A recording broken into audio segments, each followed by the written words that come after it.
Here we have an electron which is accelerated from rest through a potential difference V, and we are supposed to find the maximum speed. So to solve questions like this, we will employ the work energy principle, which states that the total work done by all the forces is equal to the change in the kinetic energy. Change in the kinetic energy means final kinetic energy minus initial kinetic energy. Now, since it is given that the electron starts from rest, which means the initial kinetic energy will be equal to zero. And the final kinetic energy will be half mv square. And it is the v which we are supposed to find as the maximum speed. So we need the work done on the left hand side. To find that, we will take the help of potential difference. So now try to recall what is the definition of potential difference. Potential difference basically means the work done per unit charge. So work done will be equal to Q into V. So let's apply work done as QV in the expression. So since work done is Q into V equals to, on the right hand side, we will write half mv square. A small caution in this expression that since you can see V on the left hand side as well as the right hand side, just to avoid any sort of a confusion, capital V is the potential difference and small v is the speed of the electron. So let us make small v, which is the speed of the electron, as the subject. So let's cross multiply. So we'll get V square as 2qv upon m. And if we make v as the subject, let's take square root on the right hand side. We'll get 2qv upon m. Now, since we are dealing with an electron, the charge on an electron is equal to E.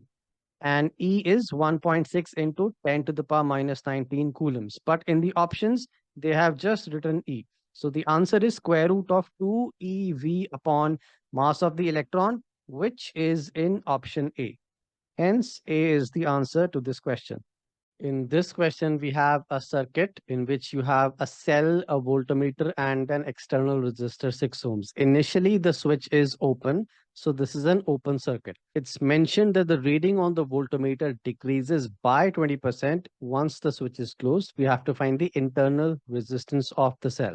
So just for the ease of understanding, let us draw internal resistance of the battery. Let's say R, and let's say E is the EMF of the battery.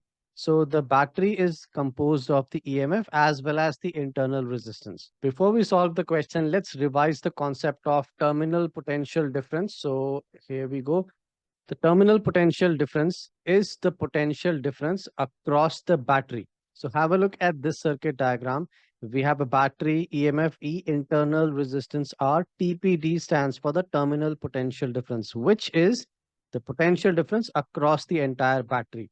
And the formula for that is E minus IR, where E is the EMF of the battery, I is the current which is flowing in the battery, and small r stands for the internal resistance. Now, in this, the current I, we will find using the Ohm's law. V is equal to IR. So potential difference, delta V divided by the total resistance. In this entire circuit, the source of potential difference is the battery. Hence, potential difference is EMF. So potential difference will be equal to E, and the total resistance. So in the circuit, you can see small r and capital R are in series. So we add them to find the net resistance. Let's apply this logic in this question. So they are saying the reading on the voltmeter decreases by 20% when the switch is closed. So let's say if we close the switch, and now it becomes a closed circuit. So the current will start to flow. It will have some current I. Let's draw the arrow. So the current will flow in the anti-clockwise direction. This is case 2 when the switch is closed. So what will the voltmeter read? Voltmeter will read the entire potential difference across the battery. So case 2, let's write V2. V2 stands for the voltmeter reading in the second case, and that is the terminal potential difference, that is E minus I into small r. In case 1, when the switch was open switch means current is equal to 0. So if we put current is equal to 0 in this expression, the terminal potential difference is equal to the EMF itself. So in case 1, let's write V1. V1 is the potential difference across the battery in an open circuit. So that is equal to E. They have mentioned that the reading on the voltmeter decreases by 20% in case 2, which means V2 will be equal to EMF E minus the 20% of E. Now 20% of E will be written like this. And let's simplify this. E minus 20% of E is E upon 5. If we simplify this, we will get 4E by 5. So now we have two equations. Let's write V2. V2 is 4E by 5. So we'll write 4E by 5 equals to EMF minus I into small r from this particular expression. So how do we find current? We use the same logic, total potential divided by total resistance. So in this case, the total resistance will be 6 plus R and the total potential will be EMF. So instead of current, we will write down the EMF E divided by total resistance, which is 6 plus R. So let's put all the values in. Let's simplify. On the left-hand side, we'll get 4E by 5 equals to E minus the current is E upon 6 plus R multiplied by R.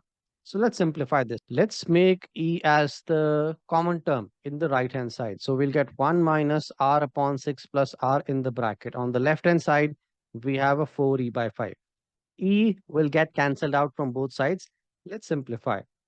So we'll get 4 upon 5 equals to, now in the bracket, if we take the LCM, we'll get 6 plus R in the denominator, and in the numerator, we'll get 6 plus R minus R. Let's simplify this further. 4 by 5 in the numerator, we'll get a 6. In the denominator, we have a 6 plus R. Now we can cross multiply. So we'll get 4 times 6 plus R equals to 5 into 6. 4 6 are 24 plus 4R equals to 30. 4R comes out as 6. And now if we simplify, R will come out as 6 by 4, which is 3 by 2, hence 1.5 ohms.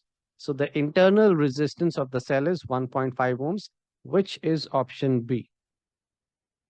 To solve this question, let us revise the concept of the Wein's displacement law. So here we go. This is the graph. On the y-axis, we have intensity. On the x-axis, we have wavelength. So according to the Wein's displacement law, the lambda maximum is B upon T, which can be written as lambda maximum into temperature is equal to constant, where B is the constant. Now, if you go back to the question, we have been given a graph. Y-axis is intensity, x-axis is wavelength. And we have to figure out what will happen to the shape of the graph if the surface of this black body were at a higher temperature.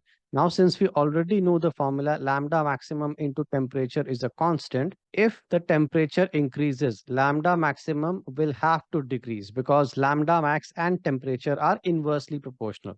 And what does lambda max even mean? Lambda maximum is that wavelength at which intensity is minimum. So if you observe at this particular point, this is maximum intensity. And let's try to figure out what is the wavelength in that case. So this is lambda max. That represents the wavelength at which the intensity is maximum. Since we already proved that lambda maximum will decrease, which means the peak of this graph is going to shift towards the left-hand side, which means the answer is either option A or option C. Now we need to focus on the maximum intensity since that's the peak. For that, we go to the basic formula for intensity. Intensity is equal to power upon area. And power is given by the Stephens-Boltzmann law, which is AE sigma temperature to the power 4, where sigma is the Stephens-Boltzmann's constant. And now if we replace power in the intensity expression, we will get intensity equals to E sigma temperature to the power 4. E is the emissivity, which is a constant for a black body. Sigma is anyways a constant. Hence, we can say that intensity is directly proportional to the fourth power of temperature. Since it's mentioned that the black body is at a higher temperature, so temperature increases. And since temperature is increasing, intensity will rise. Hence, the maximum intensity in this graph will have to go up, which means the peak will become higher. Hence, the answer is C, which states that the peak, which is the maximum intensity, becomes bigger and the entire graph shifts to the left-hand side.